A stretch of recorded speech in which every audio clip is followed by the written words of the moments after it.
questions. That way we can capture it, and besides that, we all can get the benefit of getting the question clearly understood so that we can be able to follow through with the answer as well.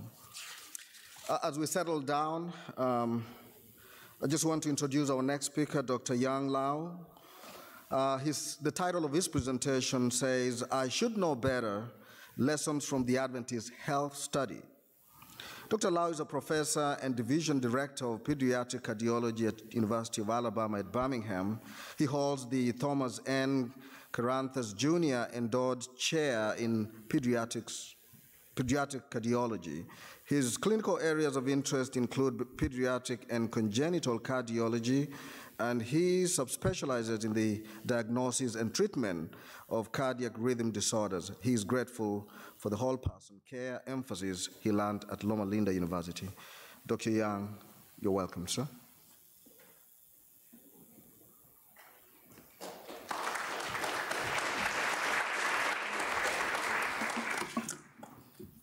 Good morning. Good morning. So a couple weeks ago, a colleague of mine, Mark Law, came into the workroom and said to his companion he walked into, "Young knows about blue zones." And indeed I do. It's something that has hit the press much more. In fact, I would wager that if you go to anyone that is interested in health and ask them what they know about the Seventh-day Adventists, you might very well hear, "Oh, those are the people that live longer than anyone else." In fact, in our last decade, with our healthiness, our longevity, our abundant lifestyle has been the subject of many features in the media. We have been featured in the morning shows and the news shows and documentaries and magazines. And this is not due to just anecdotes that people happen to talk about, but due to really very rigorous, complicated studies in epidemiology that has yielded some very interesting results. Let's see if I can do this. So probably the latest resurgence of interest in this topic was about a decade ago when Dan Buettner did a report for the National Geographic magazine, you see the cover right here, where he identified 3 areas in the world where people live the longest. One of those initial 3 was Loma Linda. And in fact, this has become kind of his life, work, and business. It spawned this book, a second edition, another book, all kinds of websites and documentaries, and in each he has highlighted Loma Linda as America's longevity oasis. And this is certainly not due to the location if you've been to Loma Linda, but really due to the people that live there, the 9,000 Seventh-day Adventists who live there. And so our fellow Adventists have been featured in magazines such as the National Geographic. Here's 94-year-old Marion Westermeyer, who swims every day. Or my classmates from medical school, the Hoxie family, and what's highlighted in National Geographic is that they observe the Seventh-day Sabbath.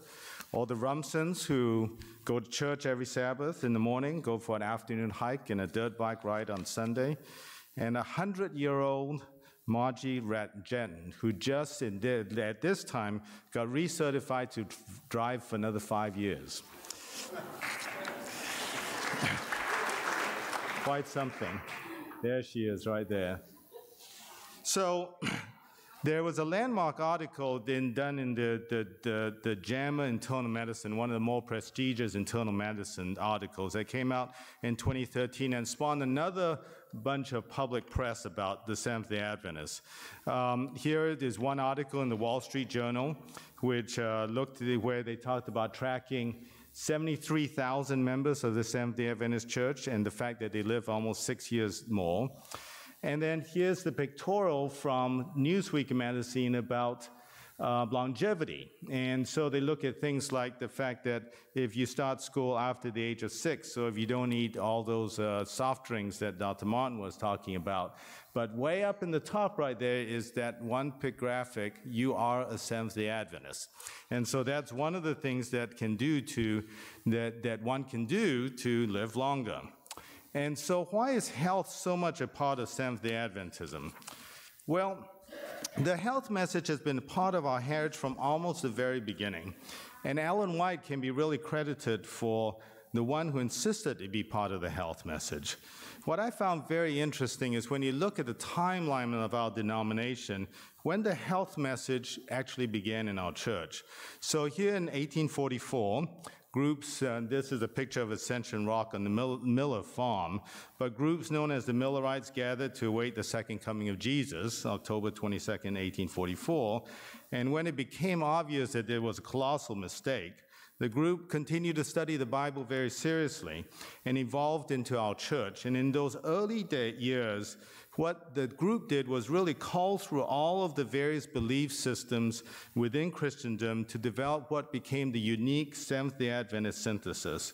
And so 4 years after the Great Disappointment in 1848, Ellen White got her first message about health.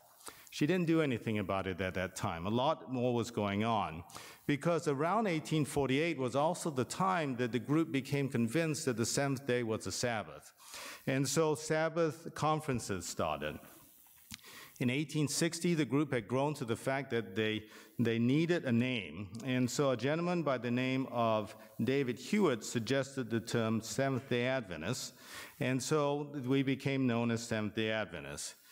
In 1863, the first general conference, the organization came out. The church at that time had 3,500 members. But it was that same year that Ellen White got another vision, so-called the Otsego vision, which again told to her that you need to have health as part of the message we give people. By 2015, we have over 25 million people around the country. But very, very early in our history, in our timeline, health has become an integral part of our message. So let me read to you some of the quotes that maybe summarize what she talked about. Food should be prepared with simplicity, yet with a nicety which will invite the appetite. You should keep grease out of your foods, what Pierre was talking about. It defiles any preparation of food you make. Eat largely fruits and vegetables. Another quote, cancer, tumors, and inflammatory diseases are largely caused by meat eating. The mortality caused by meat eating is not discerned. If it were, we would hear no more arguments and excuses in favor of the indulgence of the appetite of dead flesh. This was written in 1896. What is interesting, and I will tell you that I have not been a vegetarian, but what is interesting is she struggled with this too and actually didn't give up meat until 1893, 30 years after she got that initial message.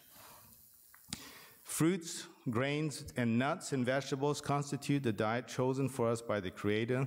These foods, prepared as simple and natural a manner as possible, are the most healthy and nourishing. They impart a strength, a power of endurance, a vigor of intellect that are not afforded by a more complex and stimulating diet. And then another one, pure air, sunlight, abstinence, abstemiousness, rest, exercise, proper diet, the use of water, trust in divine power. You've seen all that from Pierre's presentation earlier on today. These are the true remedies. Every person should have a knowledge of nature's remedial agencies and how to apply them. So I remember actually the Seventh-day Adventists have adopted these health privileges, these health principles, and it's been part of the message that missionaries have really brought throughout the world. I well remember growing up in Singapore in the 1960s and 1970s, and my mother learning from American missionaries how to make bread and granola and gluten meats and cutting back on our meat consumption at that time, much to the dismay and appall of my Chinese grandparents who believed that eating meat was what actually gave you all the strength you needed. So a certain Adventist culture developed over time, and it is part of our heritage. And over the course of time, initially with Ellen White's guidance, a particular, and maybe many thought a peculiar, lifestyle evolved. And this was based on the belief that lifestyle has a role in promoting the whole person, leading to health, happiness, and enhanced spirituality. And so Adventists have believed in the natural remedies, which we've talked about. There are only really three sort of lifestyle things that are prohibited: alcohol, tobacco, and the biblical unmeats such as pork, but a lot of other recommendations. Avoid other meats, poultry, fish, coffee, tea, caffeine, rich and refined foods, hot condiments, spices, There has been a lot said about the evils of overindulgence. There's been an advocacy of a vegetarian diet with fruits, vegetables, legumes, nuts, regular exercise, and a weekly Sabbath observance with active involvement in the church community. So as you can see, these principles cover the physical, the social, the intellectual, and the spiritual. And so it was quite natural that Loma Linda University, where the motto is to make man whole, would take large-scale studies, which we'll talk about today, to examine the Adventist lifestyle. And it is the result of these studies that have gotten us all the press that we have talked about earlier on.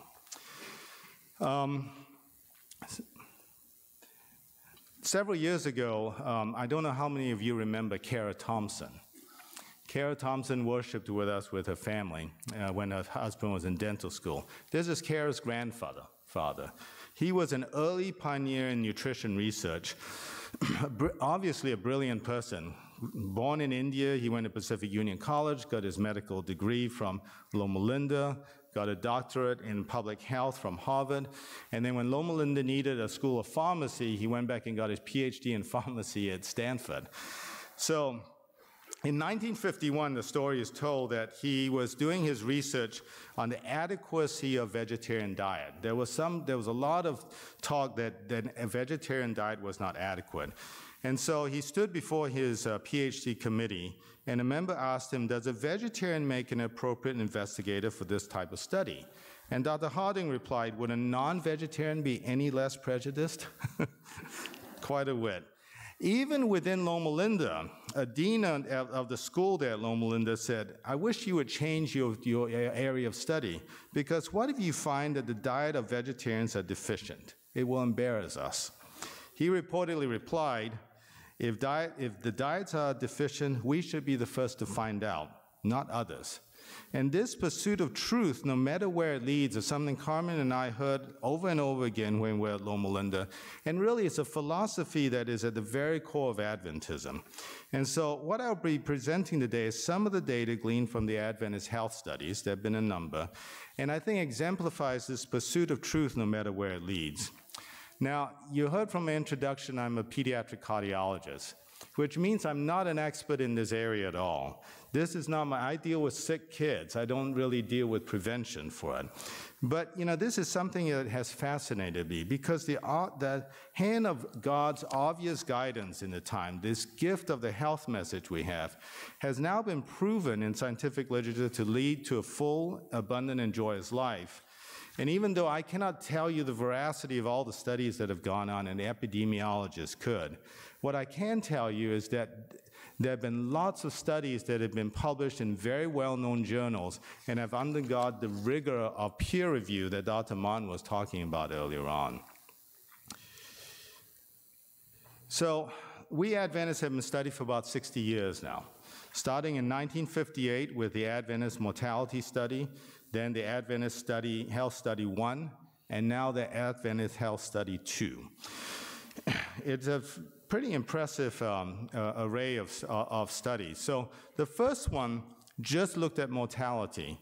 But what I would like to also point out to you is the numbers that were studied. 22,000, 34,000, and now 96,000 as an ongoing group of people being studied.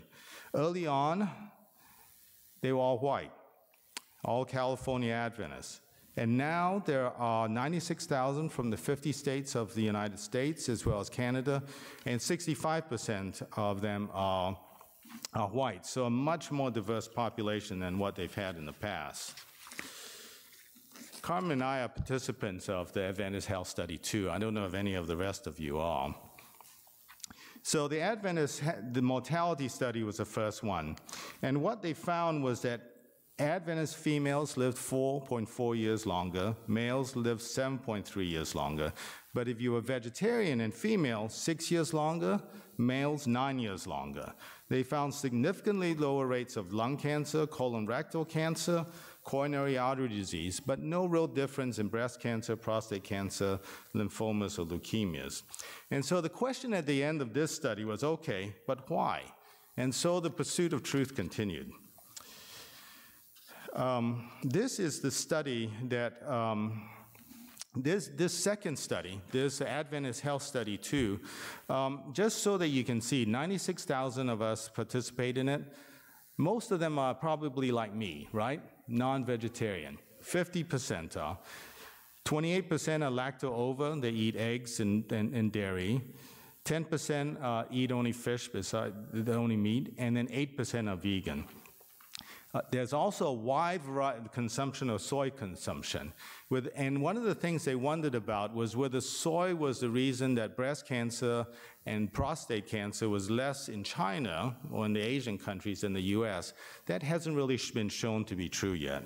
The other part of this study, which was unique, is this a very large population of black people that came from our churches promoted by the Oakwood College. So this is the landmark study that got us a lot of press in 2013. In JAMA Internal Medicine, Vegetarian Dietary Patterns and Mortality in the Adventist Health Study 2. Overall, a 12% decrease in all-cause death with a vegetarian diet. So this is the definitions. Non-vegetarian, if you eat meat more than once. Vegan, if you don't eat dairy, fish, eggs, or meat. Lacto-ovo, if you eat eggs and dairy. Pesco, if you eat fish but no meat. And then the semi, where you eat meat and fish more than once per month, but no more than one per week. And so you can see within those different groups that all-cause death within vegan was 15%, lacto-ovo 9%, pesco vegetarians 19%, and if you're semi-vegetarian, no difference at all.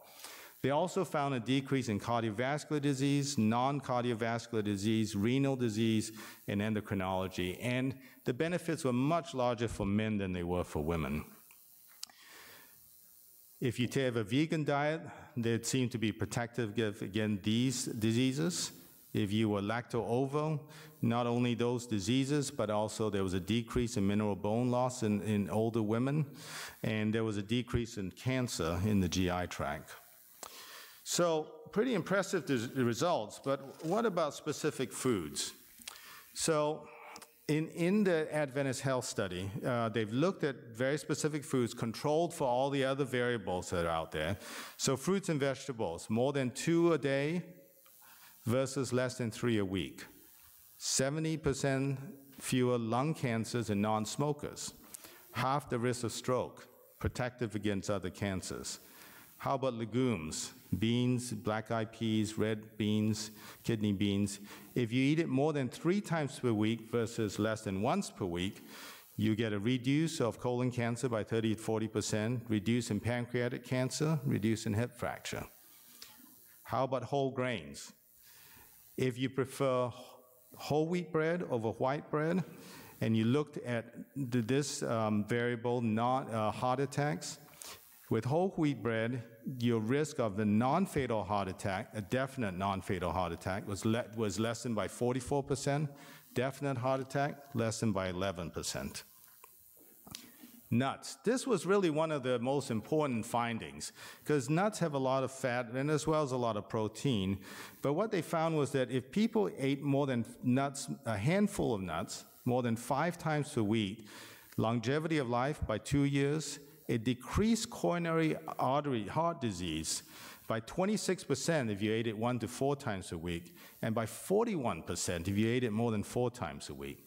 It was also inversely associated with obesity, so the more nuts you ate, the less obese you were. How about milk?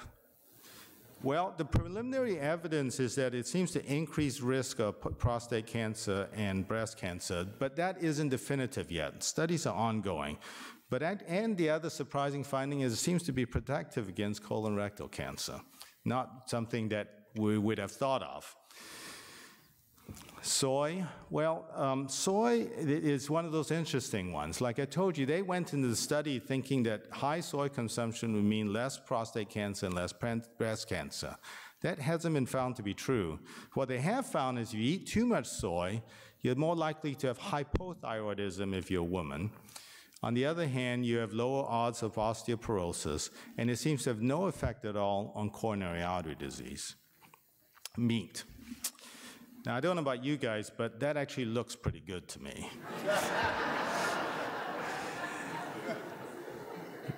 But what has been found is that if you must eat meat, it shouldn't be your main course. It should rather be a side dish.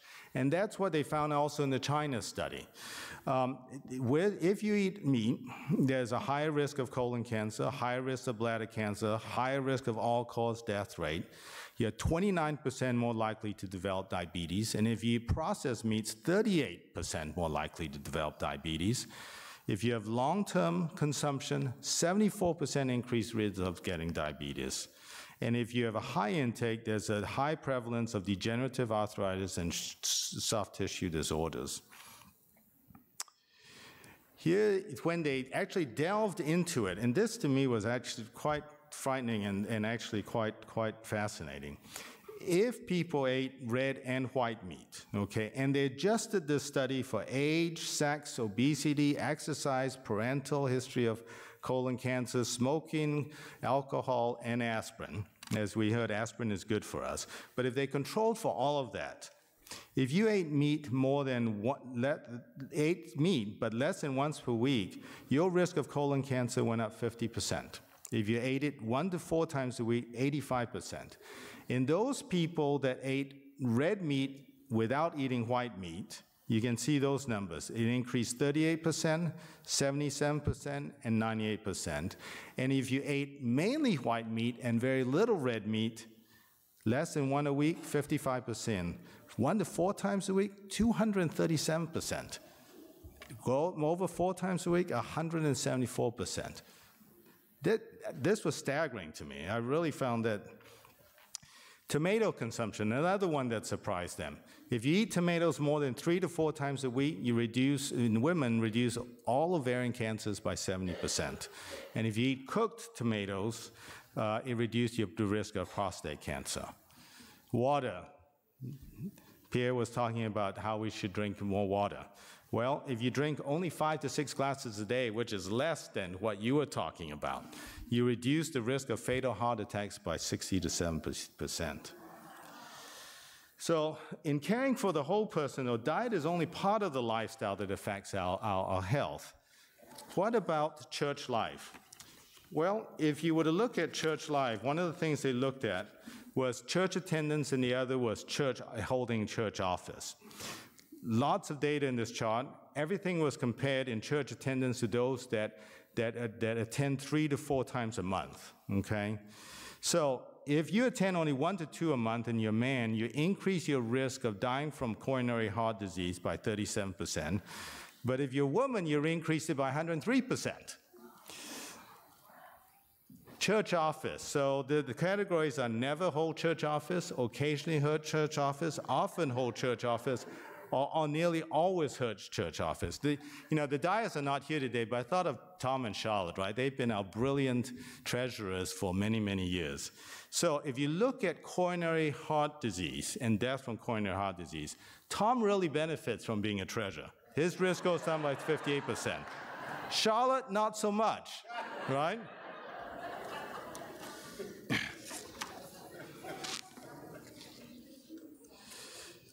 But it's more than that. It's about religious engagement. So that they also found that the longer you're a church member, your death rate decreases. The greater your religiosity, that is as effective as diet in lowering your blood pressure. A sub-study that came out from the Adventist Health Study 2 was to look specifically at religion and lifestyle. And one of the things they looked at was Sabbath. And so those that reported that they did secular activities on Sabbath, things like shopping, going to movies, those sorts of things, they reported a poorer physical health. But those who on Sabbath would do more communal activities, they reported a better health. And those that said that Sabbath relieved tensions and promoted feelings of calm and peace reported even better mental health. It also actually counteracts those things in life that are thrown at us. So that if you had early life stress, things such as abuse or poverty, religious engagement, they found, actually counteracts that. And if you've been through a divorce, it actually buffers the depressive symptoms, particularly if you have a problem-solving relationship with God. Problems are reinterpreted as part of the divine plan or an opportunity for growth, and if you engage God in prayer or other devotional practices. Exercise is also important. Regular exercise, and like Pierre was saying, it doesn't have to be going to the gym, getting all buffed up, but just low intensity daily walks, going to the gym to work on the musculature will increase your life expectancy by 2 years, decrease the risk of hip fractures in elderly population, and is associated with a protective effect on the cardiovascular and all-cause mortality. Body mass index, and body mass index is height versus weight. So the higher it is, the shorter you are, the more weight you have. So if you have a high BMI, that's men of greater than 30, they had a shorter lifespan and at 100% greater risk of death. They also were at much higher risk for prostate cancer. For women, it also shortened life, but not quite as much. Now, the other thing that was interesting is that there is within the culture a sect that feels as though you should eat only 2 meals a day. And actually, they found that it was a high association between eating only 2 meals a day and having a lower BMI. So that, one of the nutritionists, not an Adventist, has said, we should eat breakfast like a king, lunch like a prince, and dinner like a pauper. I'm actually going to skip this because there have been some really interesting other studies that have gone on that have looked at how our religion and how we deal with things really helps our marital relationships, our relationship with our family, and also our psychological well-being. And in this particular study, which, let me go back and just show you, this chart is terribly complicated. And it took me a while to get it, but the bottom line of it was that in order to really have a better psychological and physical well-being and better marital relations with your spouse, one needs to not only have a good relationship with God, but one, they have found in the study, also needs to find meaning from that relationship.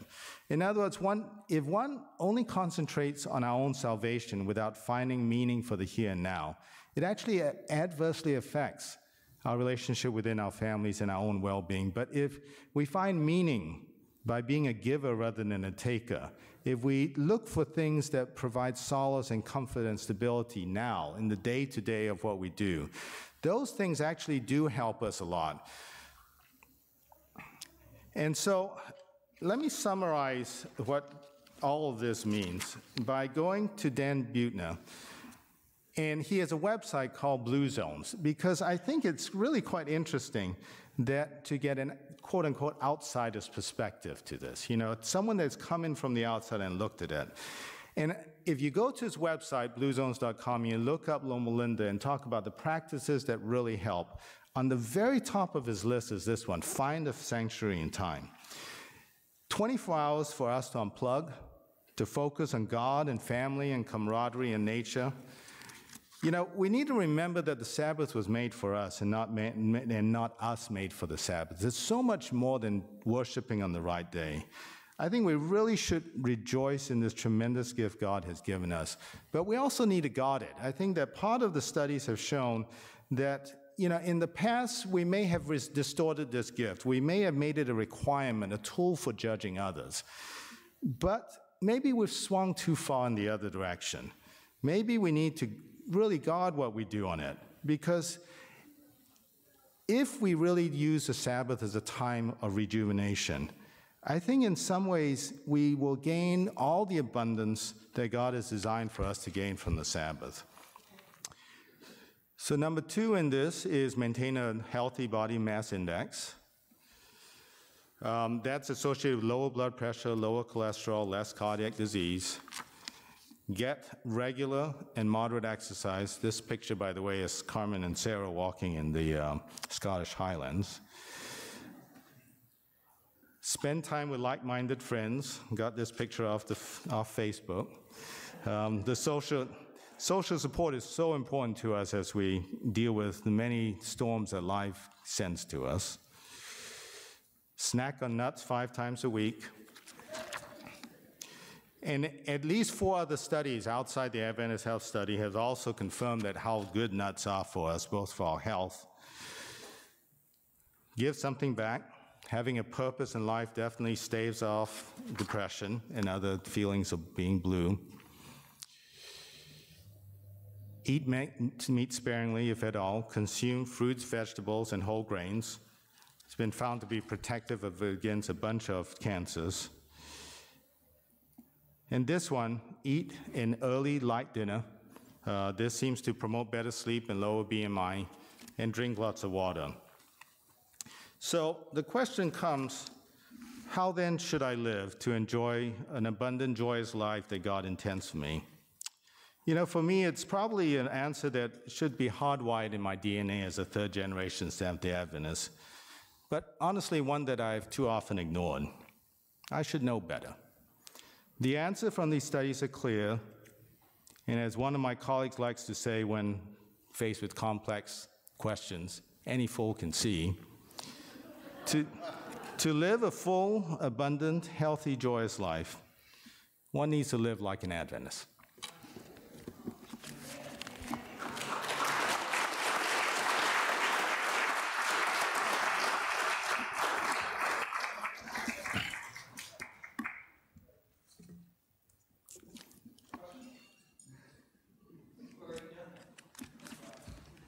Maybe done.